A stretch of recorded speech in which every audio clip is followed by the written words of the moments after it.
একই গ্রামে একই জন গরিব মানুষ থাকতো। ওর নেম ছিল টিএম গেমার। আরে ভাই আমার কথা বলছে, শালা ঠিক মতন বাংলাও বলতে পারে না। গাইস দেখো, আমি অনেক গরিব একটা ছেলে। এই ভাঙ্গা বাড়িটা হলো আমার বাড়ি। বাড়ির মধ্যে কিছুই নেই আমার, আর এরা হলো আমার পাওনাদার যারা আমার থেকে টাকা পায়। কিরে টিএম গেমার তোক পাইস, এই যে টিএম গেমার আমাদের টাকা যদি স্যার দিনের মধ্যে ফেরত না দেস তাহলে আমরা তোর কিডনি বেচে দেব।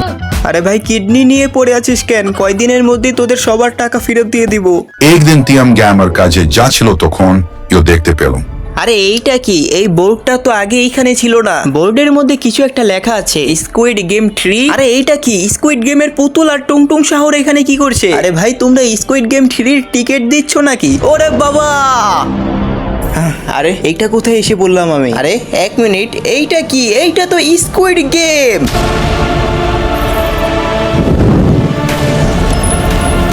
স্কুইড গেম, কিন্তু আমি এইখানে আসলাম কিভাবে? এক মিনিট, মনে হয় ওরা আমাকে স্কুইড গেমের মধ্যে নিয়ে এসে পড়েছে, কিন্তু আমি তো স্কুইড গেম খেলতে চাইনি। এখন আমি কি করব? সবাই চলে যাচ্ছে সামনে। যদি আমি একজনের আগেও না যেতে পারি তাহলে আমি মারা যাব। মনে হয় আমাকে গেমটা খেলতেই হবে। চলো তাহলে, গ্রিন লাইট এসে পড়েছে, তাড়াতাড়ি আগাতে হবে। আরে এই পিলাররা অনেক সামনে চলে গিয়েছে, আর মাত্র একটা পিলারই আছে। ও যদি চলে যায় তাহলে আমি মারা যাব। আবারও গ্রিন লাইন এসে পড়েছে, তাড়াতাড়ি যেতে হবে। আরে ভাই ও তো পার করে ফেললো। কিন্তু এক মিনিট, আমি তো এখনো মরিনি। লেভেল 2 মনে হচ্ছে এই গেমের মধ্যে যতগুলো লেভেল আছে সবগুলো কমপ্লিট করে আমাদের জিততে হবে। আর এখানে প্রথম লেভেলটাই আমি কমপ্লিট করে ফেললাম। আবে দ্বিতীয় লেভেলে আবার এসে পড়েছে গ্রিন লাইট, রেড লাইট। কিন্তু একটু ভিন্ন কিছু আছে। এইগুলো আমাদের মাথায় পড়বে না তো? আরে বলতে না বলতে দেখো একটা প্লেয়ারের মাথায় পড়েও গিয়েছে। আর এইটা কি? আরো দুইটা প্লেয়ার এলিমিনেট হয়ে গেল। দ্বিতীয় লেভেলেই আমি অনেক আগে এসে পড়েছি। কে জানে লেভেল 3 তে আমাদের জন্য কি অপেক্ষা করছে। আমাদের সামনে আর মাত্র একটা প্লেয়ারই আছে। এর আগে গিয়ে আমরা যদি ম্যাচটা জিততে পারি তাহলে আমরা বাড়ি ফিরে যেতে পারবো, আর সাথে সাথে অনেকগুলো টাকাও পেয়ে যাব। চলো, আমরা প্রায় শেষের দিকে এসে পড়েছি, আর এইখানে আমরা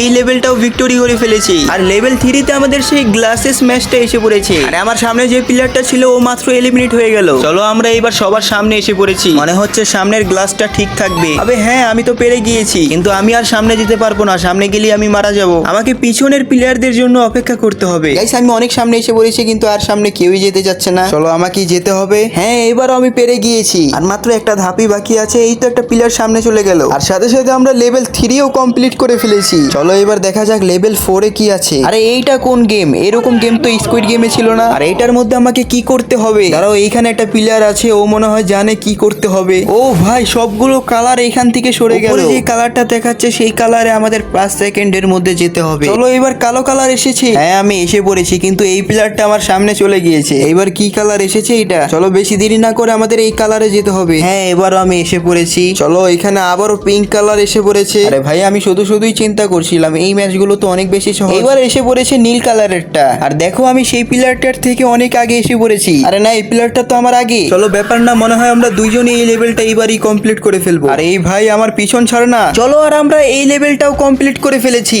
লেভেল 5 এ এইটা কোন ম্যাচ? এটাও তো স্কুইড গেমে ছিল না, আর এইটা তো লাস্ট লেভেল এই গেমের। চলো, এইবারও এই প্লেয়ারটাকে দেখে আমাকে শিখতে হবে। আচ্ছা ঠিক আছে, এইভাবে, এরপর এইভাবে আমাদের এইখান থেকে এই জিনিসগুলো নিতে হবে আর এইখানে লাগাতে হবে। চলো, এটা তো আরো সহজ মনে হচ্ছে। চলো, এখানে আরো একটা লাগিয়ে ফেলেছি, আর এই প্লেয়ারটা আমার থেকে অনেক আগে আছে। লেভেল 5 এ এখানে আরো কয়েকটা প্লেয়ার এসে পড়েছে, কিন্তু আমরা অনেক আগে গিয়েছি, আর আমি এই প্লেয়ারের সমানে এসে পড়েছি। এবার পালা ম্যাচটা ভিক্টোরি করে অনেকগুলো টাকা বাসায় নিয়ে যাওয়া। দেখো, আমরা একেবারে শেষে এসে পড়েছি, আর এখন আমরা সবার আগে। আর এইখানে আর মাত্র একটাই লাগাতে হবে, তাহলে আমরা ম্যাচটা ভিক্টোরি করে ফেলবো। এই তো আমরা এটা লাগিয়ে দিলাম, আর আমাদের ম্যাচ হয়ে গিয়েছে ভিক্টোরি। আরে কে রে ভাই? ওরে বাপুরে! আরে এখন এইটা কোথায় এসে পড়লাম? এইটা তো আমার বাড়ির সামনের জায়গাটা। আমি আবারও বাড়িতে এসে পড়েছি, কিন্তু আমি তো স্কুইড গেম খেলছিলাম। ওইগুলো কি স্বপ্ন ছিল? আরে এক মিনিট, এইটা কি? দেখে তো মনে হচ্ছে একটা গিফট বক্স। দেখি তো এটার মধ্যে কি আছে। আরে ভাই, এতগুলো ডায়মন্ড! কিন্তু এতগুলো ডায়মন্ড আমাকে কে দিয়ে গেল? মনে হচ্ছে স্কুইড গেম জিতার কারণে আমাকে এতগুলো ডায়মন্ড দেওয়া হয়েছে। ও ভাই সাহেব, আমি তো বড় লোক হয়ে গেলাম। গেমার স্কুইড গেম খেলে অনেকগুলো টাকা জিতে যায়, আর ওর জীবনের সকল গরিবই শেষ হয়ে যায়। এরপর থেকে টিএম গেমার নিজের জীবন সুখী শান্তিতে কাটাতে থাকে।